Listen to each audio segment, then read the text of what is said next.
Hello, I'm Kelli Todd. I'm an employee for Volunteers for Youth Justice because of our organization's deep commitment to providing unique services for children and families in our community. I began my journey with Volunteers for Youth Justice in 2004 while I was teaching school. I was introduced to a volunteer opportunity through our CASA program. CASA is Court-Appointed Special Advocates, and they train volunteers to advocate for children in the foster care system. I had never heard of anything like this, and I was very interested and went through the training.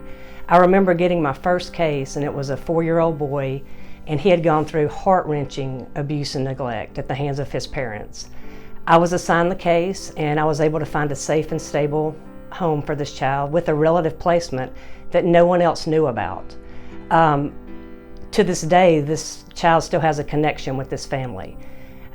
I speak to the guardians regularly, and they have let me know that he is now in the military and doing well. After this, I just felt this great sense of fulfillment and knew that this was my calling.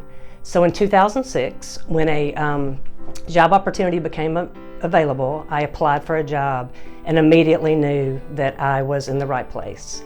I got to watch hundreds of volunteers volunteer countless hours working with children and letting them know that they do matter.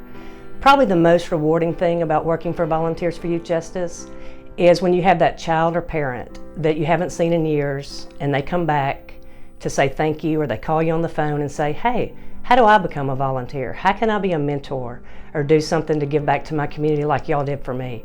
That's probably the most rewarding part of this work.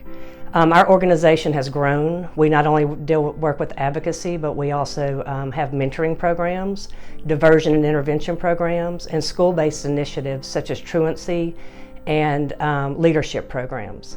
I've now been with Volunteers for Youth Justice for 16 years. 7 of the last few years I've been the Executive Director, and I can't imagine anything more fulfilling than where I am today.